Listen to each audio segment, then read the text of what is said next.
Good afternoon. I want to thank the Ruderman family for inviting me here today.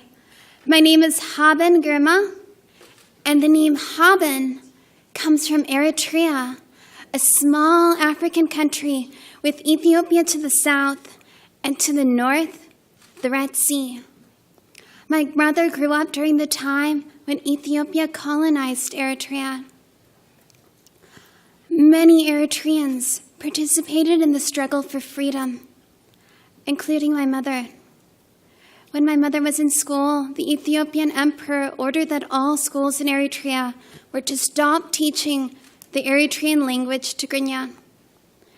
My mom stopped speaking Tigrinya at school, but at home she continued to practice with her parents. A few years later, soldiers came to the school and told the girls to sing songs mocking Eritrean freedom fighters. These girls had prayed for freedom all their lives. It hurt their sense of identity and dreams to sing such songs. But what's in a song? Is there anything wrong with singing a song? After a few weeks of singing, they decided to stop. Courageously, they switched to singing songs of freedom. And though they spent a month in prison for singing, my mom frames the story as one of courage and resilience. Once she found that courage, she embarked on the dangerous journey to America, walking through the deserts of Eritrea and Sudan for almost 3 weeks. Around the world, oppression exists in many forms. Discrimination based on religion, race, ethnicity, disability. People who face discrimination have a choice, either to tolerate it or resist it.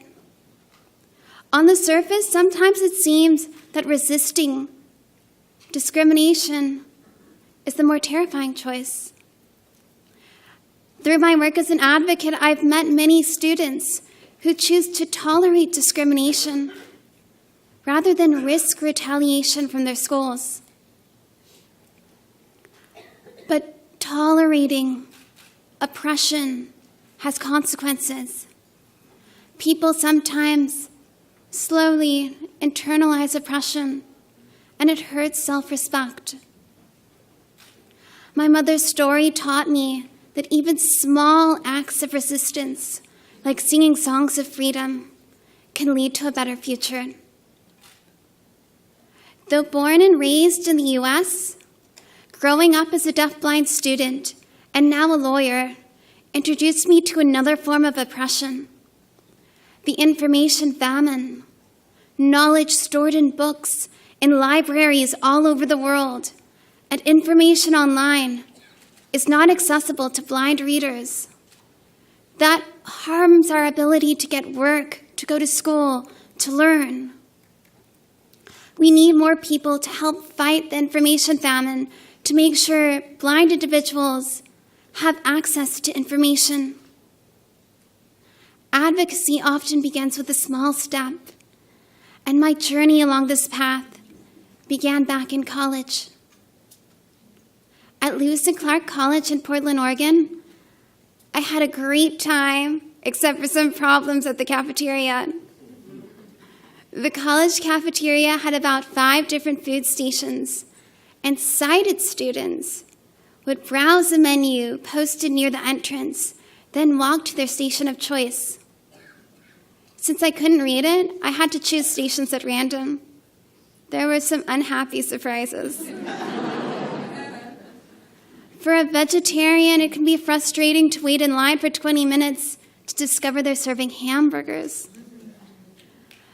So, after a lot of missed delicious meals, I went to the college cafeteria manager and explained, I can't read the menu, and I can't hear people trying to read the menu to me, so can you send it in an accessible format? He told me they're very busy. They don't have time to make accessible menus. I should stop complaining and be more appreciative. I don't know about you, but if there's chocolate cake at Station 4 and no one tells me, I'm not feeling appreciative. For the first few months, I tried to tolerate the discrimination. Many of my relatives back in Eritrea still struggled for food. So who was I to complain? I live in a world designed for people who can see and hear. So I figured this would just be one more thing to deal with, like not being able to drive, not being able to watch movies, not being able to walk into any library and open a book. One of my best friends, when she first met me, wasn't sure how to say hi. She was sitting next to me at one of our classes at Harvard Law School, wondering how to say hi. She thought, if she waved, would I see it? If she voiced hi, would I hear it? So she did the most logical thing for a student. She went onto Facebook and sent me a message saying, "Hi, Hub, and I'm sitting right next to you."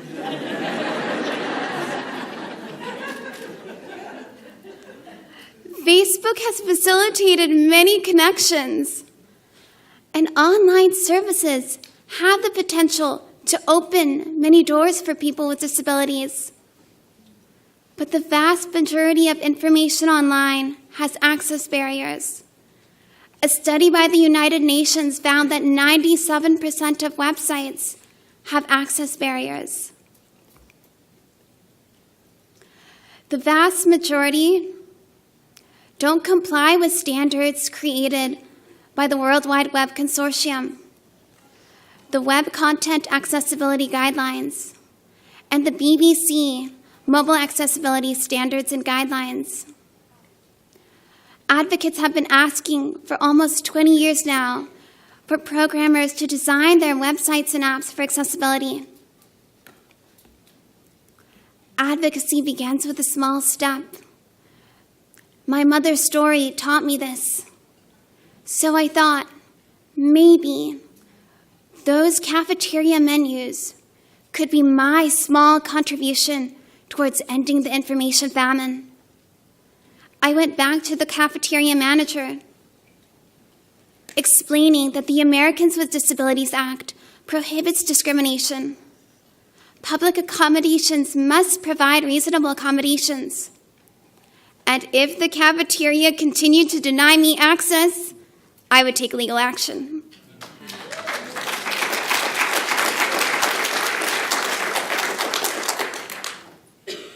They immediately complied. Everything changed, and I started having immediate access to information. Discovering that the ADA is a tool to increase access, I decided then and there to make it a career. And I went into law school, and for the past 2 years, I've been working at Disability Rights Advocates, a nonprofit legal center based in Berkeley, removing access barriers for people with disabilities. In one of my first cases, we represented blind individuals who wanted access to an online library. And in this very year, the court held that the ADA does apply to online businesses.